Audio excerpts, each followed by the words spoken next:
Namaste, everyone. Thank you for joining in this ongoing video series called All About Nodes. Okay. And in the last episode of the series, we discussed in brief about Rahu in the first house and, all the characteristics and all the colors that it brings in the first house. Okay.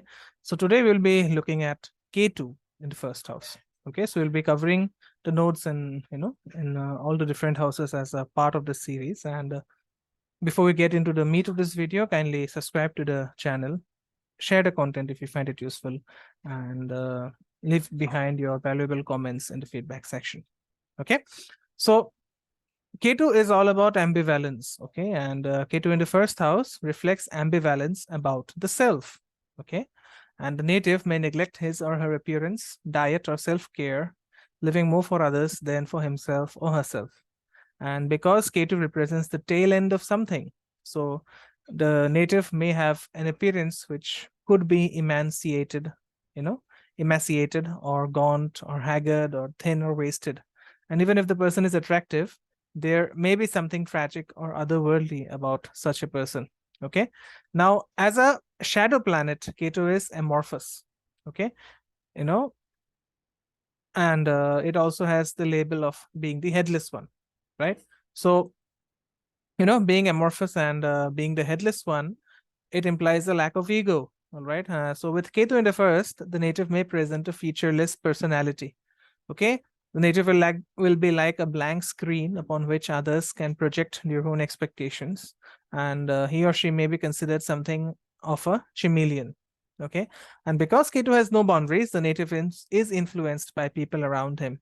Okay. With no fixed character, such a native will try on different persona to suit the occasion, and ultimately, after going through a lot of existential questions, he or she may legitimately ask himself or herself, who am I?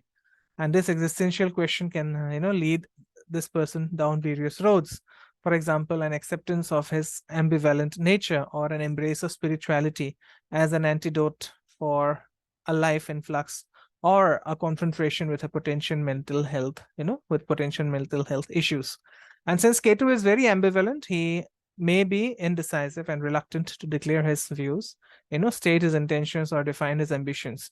And this reflects a malleable nature of Ketu. There is a lack of agenda, and there is always a sense of surrender to the notion of ke sarasara. What will be will be. Okay, so such a native does not complain because there is an absence of desire, and because there is an absence of desire, these people are they are very submissive to their circumstances as well as fate. Okay, and detached from ego and body image, such people are oblivious to traditional measures of well-being. And because such a native neglects his physical or psychological well-being, they fail to nourish themselves in normal ways. Okay, for example, they may have modest appetites for food, sex, money, power, and fame, but this is an appropriate mindset for someone on a spiritual path aspiring liberation from mundane desires. All right. Now, Ketu is a daydreamer, easily distracted from mundane life, more inclined than most to engage in abstract thought, like what if scenarios and meditations on the cosmic. Okay, so like Archimedes or Einstein, these people, they get some of their best ideas while soaking in the bathtub maybe, or staring off into space. And such people are prone to fuzzy thinking, favoring intuition or leaps of faith whereas others prefer logic. And these people may often be in that zone where friends and other associates can say that they are spaced out. So Ketu is very commitment phobic. Okay, so the native may be difficult to pin down regarding his or her beliefs and principles, evasive when pressed for answers or decisions, and disconnected from personal ties and social movements. And rather than making decisions, these people are likely to surrender control. Okay, so they may see themselves as part of the world but not of it. Okay, such that their personal plans are minor compared to God's will. And because these natives have trouble bonding with others, loneliness may be a recurring theme of their lives. Okay, and if the soul is evolved, then such a soul can resign himself or herself to its quintessential separateness from mundane relationships and take refuge in spiritual life, like a union with the divine. Okay, now Ketu is the absorber who absorbs without reflection. Okay, and apart from being the observer, it also adds its own spin to what's projected upon it.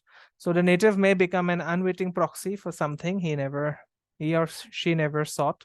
Okay, for example, one person may be lionized, achieving iconic status for some perceived virtue, while another may be demonized for some perceived vice.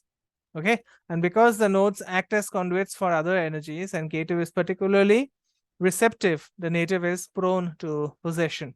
Okay, for example, possession by peculiar ideas or maybe even demonic entities or addictions to alcohol or drugs.